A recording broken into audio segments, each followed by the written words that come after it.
Greetings everybody and welcome to Thursday Night Fights here on G4G on YouTube. We have another user submitted team tonight. This one is from last week's pick, which is Exarkun. This is the other team he submitted, and I can go ahead and spoil it right now and basically tell you it is an attrition based team.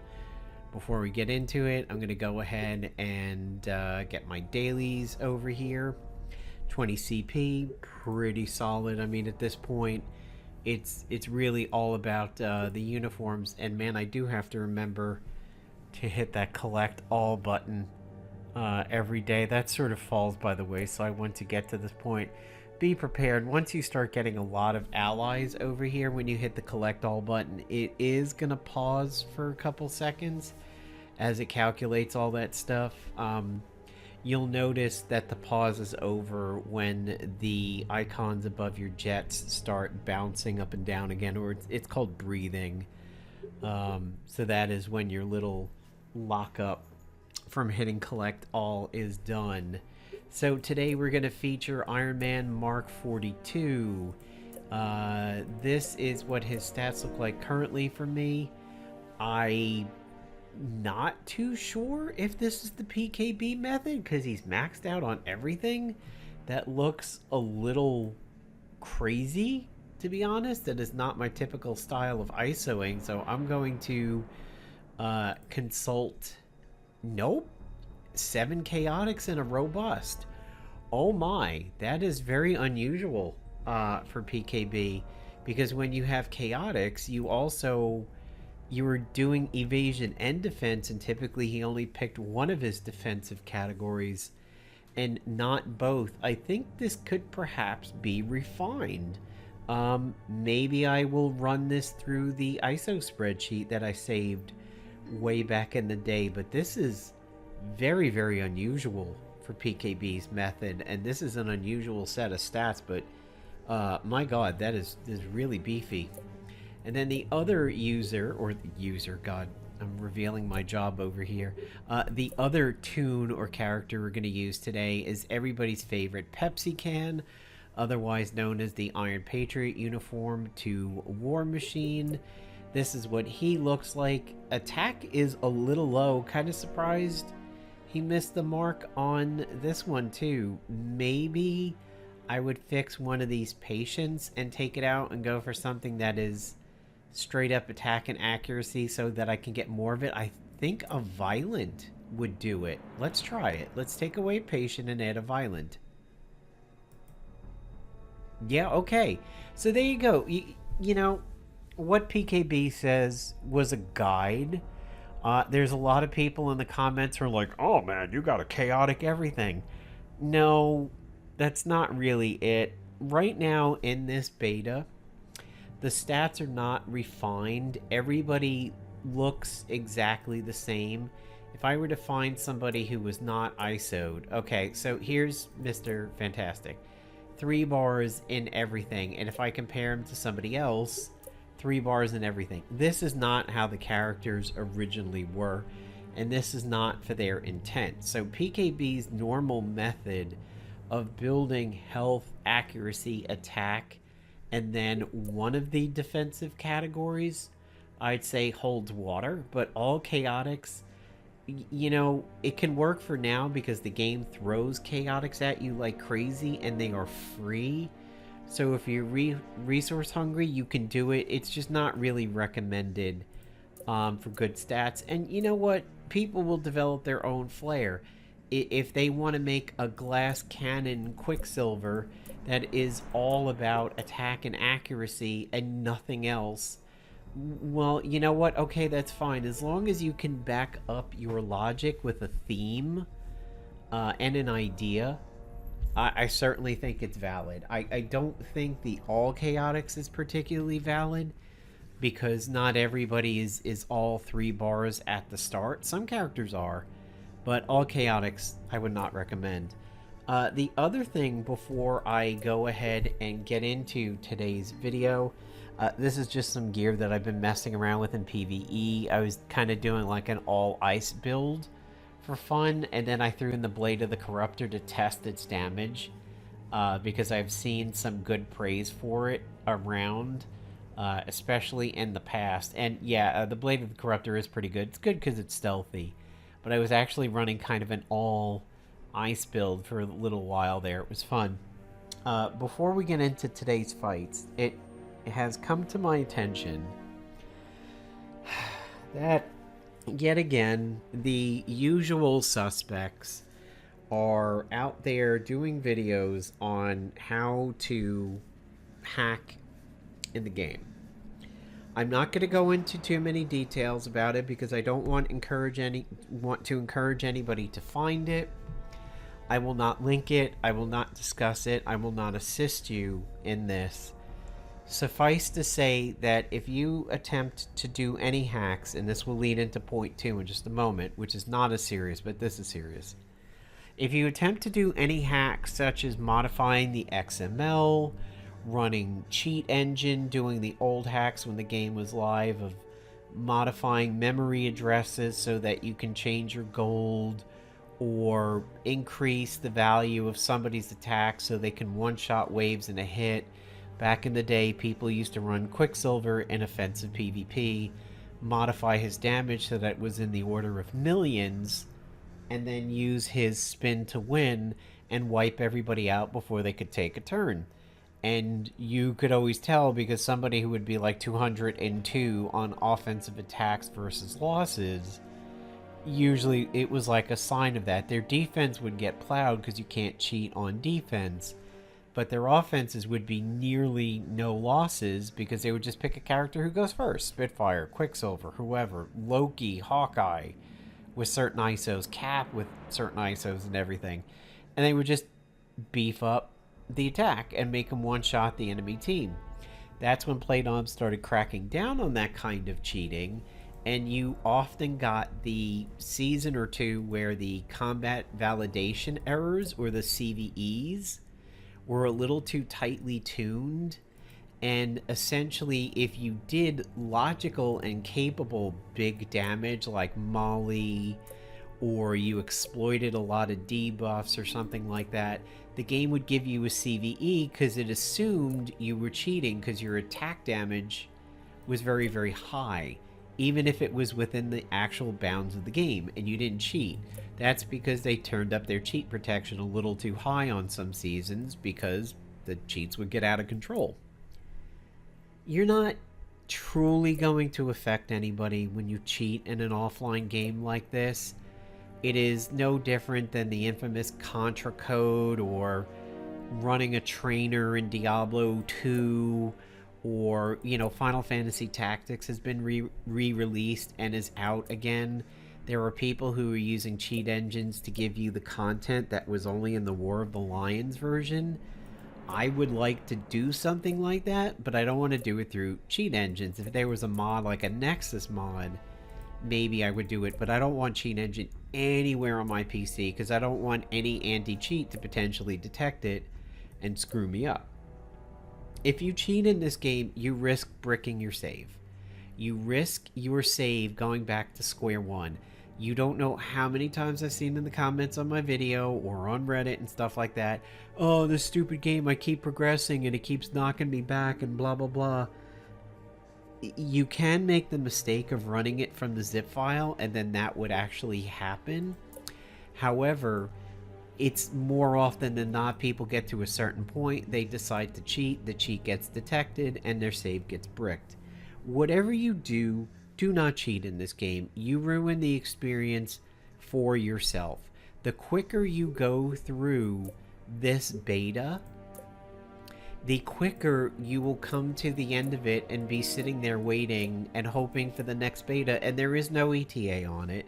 There is no discussion on it. Goofy, as you know from the GoFundMe, is moving halfway across the country right now.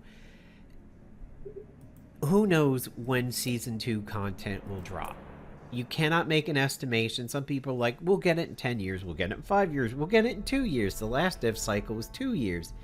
You cannot make any predictions on it. I cannot make any predictions on it. The only one who actually can are Goofy and other members of the coding part of the development team. They are the only ones who can give you any kind of an ETA. And right now, they've actually said they want to patch out bugs before they get into Season 2 content. So they want to make this content more workable before new content drops. That brings me to the next point. This weekend, at least in some areas of the globe, hits that time period of the winter daylight hours and everything, where we in the States do what's called fall back. We take an hour off the clock Saturday night going into Sunday morning. So it goes 1 o'clock, 2 o'clock in the morning, it hits 2 o'clock, and then it goes back to 1. You gain an hour. I would recommend that at that point, you don't have any research going, any jets, or any heroes training. Now, I've done, as you know, closed betas for many years now. I have definitely had timers going on days in which the clock jumps, whether it's spring forward or fall back, just to be safe, because this is the first time any of us are doing it with beta 618. Just to be safe, if you can have no active timers at the time the winter hours kick in and we fall back, it's not a bad idea, because you will essentially add an extra hour of training to them. It will go back in time, which makes them train a little bit longer, the research longer, etc. I don't think it will do anything to your save, but to be safe, around midnight on Saturday, maybe go into your game folder, take your save, and back it up. Always back up your saves when the game is not open, by the way. But if you go into resources, you go into saves, take your save, make a copy of it, and I like to just back it up one level, and then once a month or so I back it up to like OneDrive or Google Drive, stuff like that. Just play it safe this weekend, back up your save before the clocks change, and try not to have any timers running. Likely there would be no effect if you have timers running, but it's just safety, because I don't want to see anybody lose their progress. So Iron Man Mark 42, Iron Patriot Pepsi, Hotshot Grief Heavy Ion Beam Radiant Cannon. As I said, this is going to be attrition exploitation. Just like last week, I have not attempted to test this team. I don't know how it will work out. Iron Patriot is bugged, and he has been bugged for a little bit, doing the 9-6, which is typical. You see him going early, which is so good. If I was able to do 9-6, this would be great right now. The enemy is protecting, so I cannot get my tactician turn by trying to attack the enemy Pepsi. So I'm just going to do this. May as well open up with the AoE.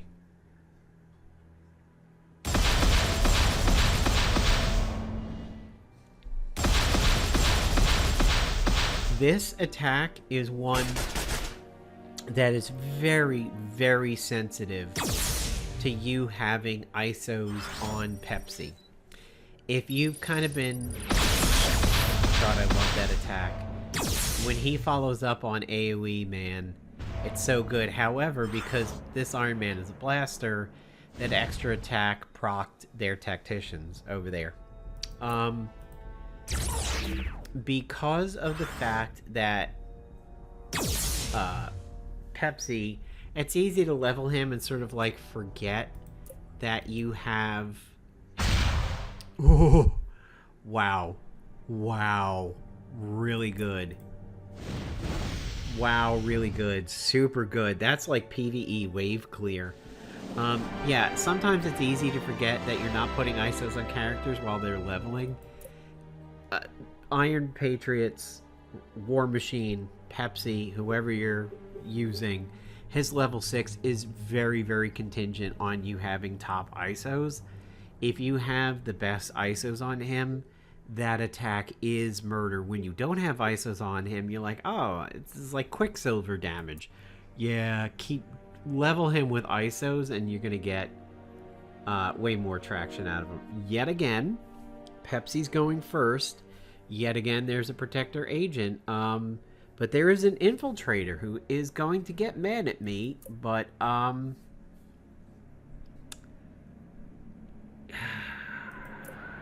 Alright, let's walk around it a little bit. Let me go ahead and slice the agent.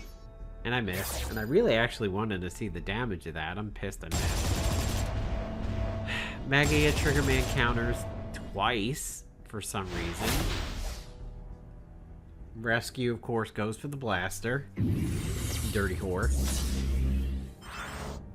That's actually a really good opening salvo for him, to be honest. A lot of smart plays on that one. I don't care who tanks that beam, that's fine. Let's see if the hotshot gets tanked. It does. That's unfortunate. Maybe would have been better off just swiping with the grief or something. Signpost is buggy. A little bit of hyper combat there. Everybody's bleeding, everybody's burning. Some people have some other dots. Rescue's not getting extra turn because she already did. Phoenix mind links Rescue and does her bugged Phoenix Fire, which really hurt. That's okay, because Pepsi can now AoE. Unfortunately, gets protected. It's not catastrophic. But the radiation exposure still went out on everybody, which is good.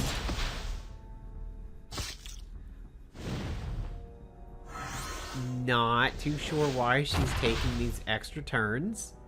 I think the bugs are going to cause us a loss over here.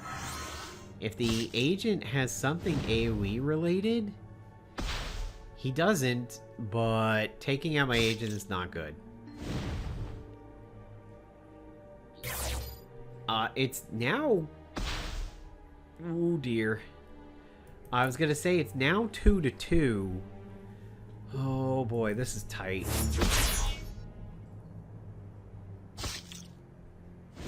If she does single target... Oh boy.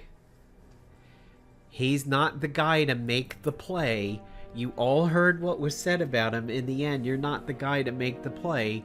Is Iron Man gonna carry the nuke into the hole in space?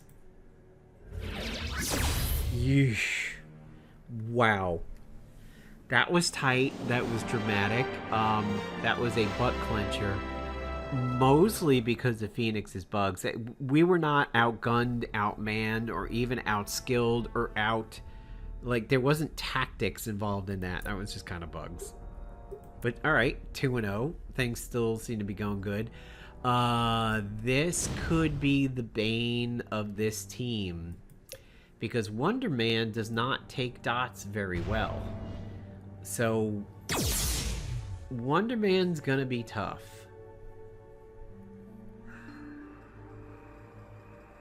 Is he gonna tank this? I mean, I have two AoE weapons here that are gonna do good stuff.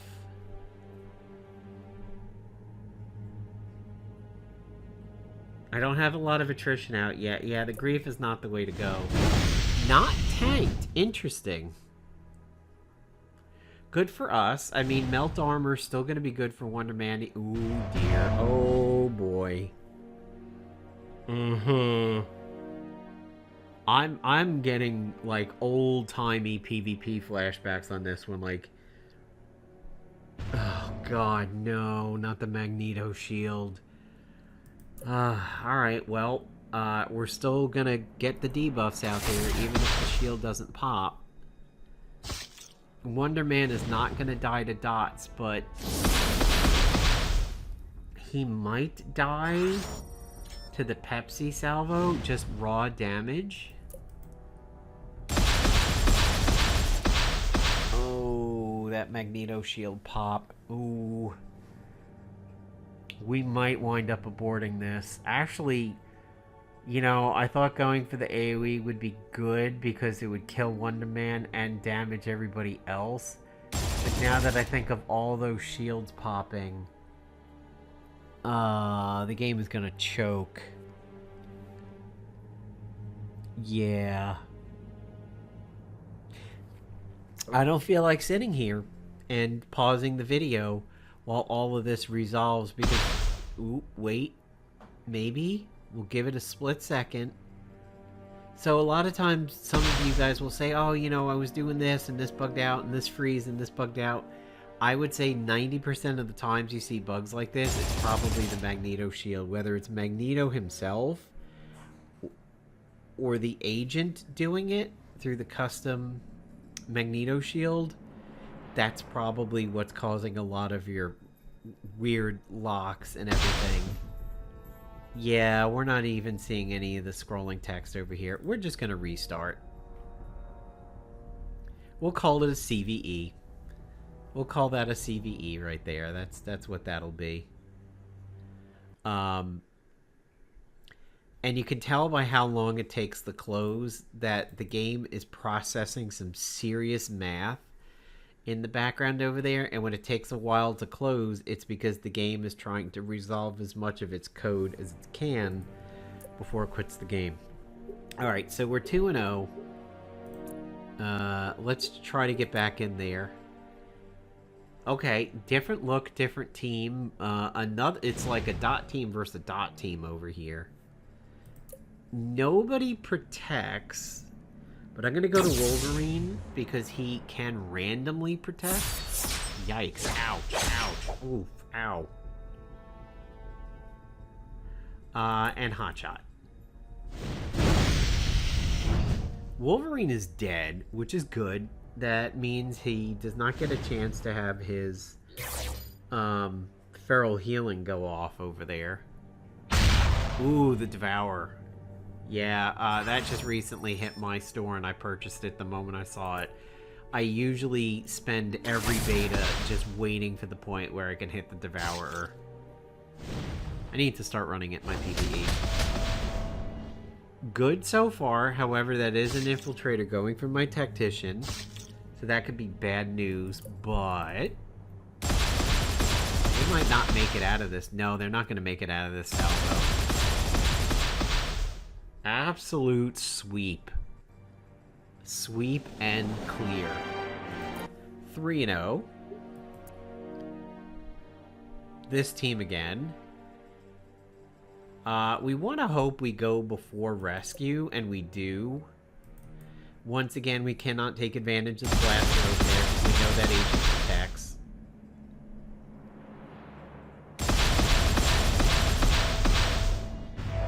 Almost at the halfway mark for them. A little above half. Heavy ion beam on the agent. And their protector is gone. We're not even getting a chance to exploit any of this attrition because the actual, like, dot dealing, you know, the damage that's going out while we're dealing our dots has been enough to wipe everything.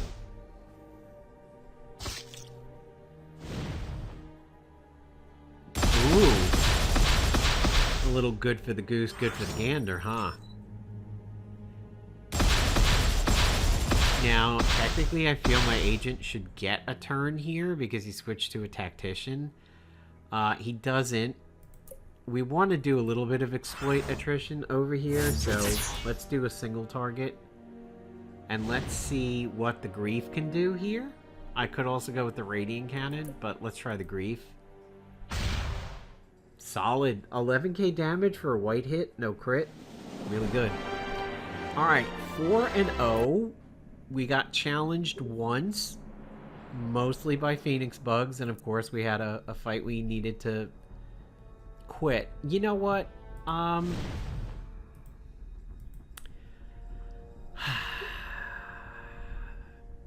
Let's leave this one. Let's respin. Let's shuffle the deck and see if we can not get that team. All right, we'll do this team again. We'll see if Phoenix is still a problem.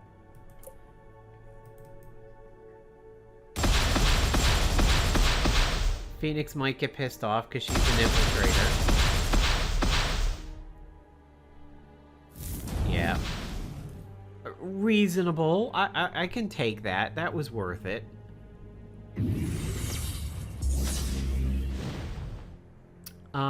Heavy ion beam the agent. Wow. Wow, to get decimated from a quick action like that, that's insulting. really insulted that enemy agent. I just said nasty things about his mother. The yo mama joke I heard this week is yo mama's so fat she sat on a coin and boogers came out of the guy's nose. I think it's a quarter and it's George Washington. I think it's your mama so fat she sat on a quarter and boogers came out of George Washington's nose. Funny. A little bit elementary school, but funny. Yeah, let's do that. Wow. Pretty. Ooh. Oh. She tried to res. She made an effort, and my agent dies to his own dots. That is one thing where I think this team does have a weakness a little bit. Is it is designed for the long game, and due to that, the long game doesn't always favor you.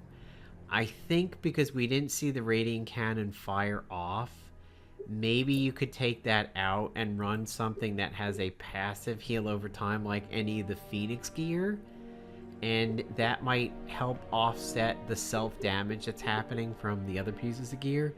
I think the ion cannon, the heavy ion beam, excuse me, in that last fight proved that it's worth keeping in, especially as a quick action. I think maybe if you like this team, but find out some of the matches come down to the wire and they get a little bit too dicey, maybe take out the radiant cannon and do anything that has that heal over time Phoenix Rebirth. So the Phoenix Flare could be good, the Cosmic Flame would be good. Because this is an attrition team, you can run the Fault Eater, which has biofeedback and burning.